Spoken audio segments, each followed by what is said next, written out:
ಇನ್ನು ಮೂಲಸೌಕರ್ಯ ಅಭಿವೃದ್ಧಿ, ಬಂದರು ಮತ್ತು ಒಳನಾಡು ಜಲ ಸಾರಿಗೆಗೆ ಎಷ್ಟೆಷ್ಟು ಹಣವನ್ನು ಮೀಸಲಿಡಲಾಗಿದೆ ನೋಡೋಣ ಬನ್ನಿ. ವಿಜಯಪುರ ವಿಮಾನ ನಿಲ್ದಾಣ 2025-26 ಕಾರ್ಯಾರಂಭ. ರಾಯಚೂರು ವಿಮಾನ ನಿಲ್ದಾಣ ಕಾಮಗಾರಿಗಳಿಗೆ 53 ಕೋಟಿ ರೂಪಾಯಿ ಅನುದಾನ ಬಿಡುಗಡೆ. ಕಾರವಾರ ನೌಕಾನೆಲೆಯ ವಿಮಾನ ನಿಲ್ದಾಣ ಭೂ ಸ್ವಾಧೀನ ಪ್ರಕ್ರಿಯೆ ಜಾರಿಯಲ್ಲಿದೆ. ಮೈಸೂರು ವಿಮಾನ ನಿಲ್ದಾಣದ ಅಭಿವೃದ್ಧಿಗೆ 319 ಕೋಟಿ ರೂಪಾಯಿ ಅನುದಾನ ಬಿಡುಗಡೆ ಮಾಡಲಾಗುವುದು. 2025-26 ಸಾಲಿನಲ್ಲಿ ರೈಲ್ವೆ ಯೋಜನೆಗಳಿಗೆ 600 ಕೋಟಿ ರೂಪಾಯಿ ಮೀಸಲು.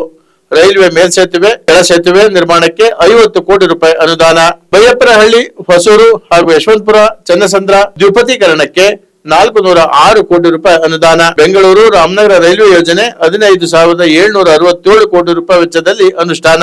ಜಲ ಸಾರಿಗೆ ಅಭಿವೃದ್ಧಿಗೆ ಪೂರಕವಾಗಿ ಮಂಗಳೂರು, ಉತ್ತರ ಕನ್ನಡ ಜಿಲ್ಲೆಯಲ್ಲಿ ಬಂದರು ಅಭಿವೃದ್ಧಿ ಮತ್ತು ಪ್ರವಾಸೋದ್ಯಮಕ್ಕೆ ಅನುಮೋದನೆ. ಕಡಲು ಕೊರೆತ ತಡೆಗಟ್ಟಲು ಶೋರ್ಲೈನ್ ಮ್ಯಾನೇಜ್ಮೆಂಟ್ ಪ್ಲಾನ್ ಪ್ರಕಾರ ಹಂತ ಹಂತವಾಗಿ ಕಾಮಗಾರಿ ಅನುಷ್ಠಾನ. ಮಂಗಳೂರಿನಲ್ಲಿ ಪಿಪಿಪಿ ಮಾದರಿಯಲ್ಲಿ ಜಲ ಸಾರಿಗೆ ಸಂಗ್ರಹಾಲಯ ಮತ್ತು ಅನುಭವ ಕೇಂದ್ರ ಸ್ಥಾಪನೆ. ದೇವನಹಳ್ಳಿಯಲ್ಲಿ 407 ಕೋಟಿ ರೂಪಾಯಿ ವೆಚ್ಚದಲ್ಲಿ ಬೆಂಗಳೂರು ಸಿಗ್ನೇಚರ್ ಬಿಸಿನೆಸ್ ಪಾರ್ಕ್ ಅಭಿವೃದ್ಧಿ ಮಾಡಲಾಗುವುದು ಎಂದು ತಿಳಿಸಲಾಗಿದೆ. ಇನ್ನು ಲೋಕೋಪಯೋಗಿ ಸಂಬಂಧಪಟ್ಟಂತೆ ಎಷ್ಟು ಹಣ ಮೀಸಲಿಡಲಾಗಿದೆ ನೋಡೋಣ ಬನ್ನಿ. 850 ಕಿಲೋಮೀಟರ್ ರಾಜ್ಯ ಹೆದ್ದಾರಿ ಹಾಗೂ 2570 ಕಿಲೋಮೀಟರ್ ಜಿಲ್ಲಾ ರಸ್ತೆಗಳನ್ನು 4848 ಕೋಟಿ ರೂಪಾಯಿ ಮೊತ್ತದಲ್ಲಿ ಅಭಿವೃದ್ಧಿಪಡಿಸಲು ಕ್ರಮ ಕೈಗೊಳ್ಳಲಾಗಿದೆ.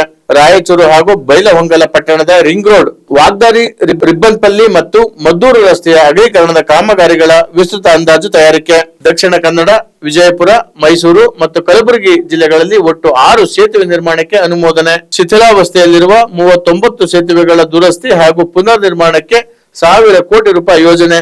ಕೊಡಗು ಜಿಲ್ಲೆಯಲ್ಲಿ 20 ಕೋಟಿ ರೂಪಾಯಿ ವೆಚ್ಚದಲ್ಲಿ ಹಾನಿಯಾಗಿರುವ ರಸ್ತೆ ಮತ್ತು ಸೇತುವೆಗಳ ಪುನರ್ ನಿರ್ಮಾಣ. ರಾಯಚೂರು ಸಿಂಧನೂರು ರಸ್ತೆ ಅಭಿವೃದ್ಧಿ 1696 ಕೋಟಿ ರೂಪಾಯಿ ಮೊತ್ತದ ಕಾಮಗಾರಿ ಈ ವರ್ಷ ಪೂರ್ಣಗೊಳಿಸಲಾಗುವುದು. ಕೆಶಿಪ್ 4 ಯೋಜನೆಯಡಿ 5736 ಕೋಟಿ ರೂಪಾಯಿ ವೆಚ್ಚದಲ್ಲಿ 875 ಕಿಲೋಮೀಟರ್ ಉದ್ದದ 11 ರಸ್ತೆಗಳನ್ನು ಅಭಿವೃದ್ಧಿಗೊಳಿಸಲು ಕ್ರಮ ಕೈಗೊಳ್ಳಲಾಗುವುದು ಎಂದು ಬಜೆಟ್ನಲ್ಲಿ ಘೋಷಿಸಲಾಗಿದೆ.